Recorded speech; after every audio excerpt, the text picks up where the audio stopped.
tayo ngayon sa Yamaha kasi isa sa mga onliners natin dito sa Bohol ang magpapalabas at bibili ng kanyang motorbike katas HDS. Ayan, so magre-review ko siya ngayon at samahan niyo po kami.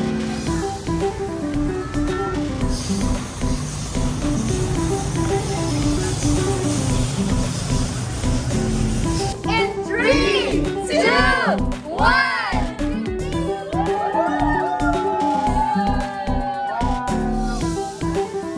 Congratulations, Agnes! Kasi ngayon, nabili na niya yung kanyang pinangarap na motorbike. So, ano yung feeling mo ngayon today? Grabe, Coach Rebecca, sobrang overwhelming kasi high school pa lang tayo, pangarap na natin magkaroon ng sariling motor. But now, finally, nang dahil sa HDS, thank you so much. And of course, thank you so much, Coach Rebecca. Yes, kaya sa lahat ng nangangarap dyan, be part of our team dito sa HDS.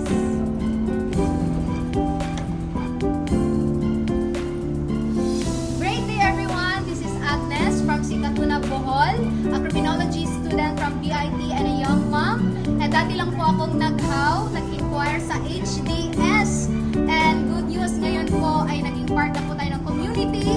And nagkaresulta ng dahil po dito sa opportunity na to, ay nakabili po tayo ng ating brand new na motorbike. Yan, worth 121,500.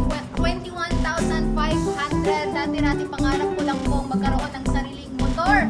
Answered prayer talaga. Thank you so much, HDS. Kaya sa lahat ng mga na makakita ng video na to, kung sino man ang nag-send ng video na to, and just message them para ikaw na naman ang next na maturuan kung paano ba at ano bang meron sa HDS para ikaw na naman ang next na matulungan po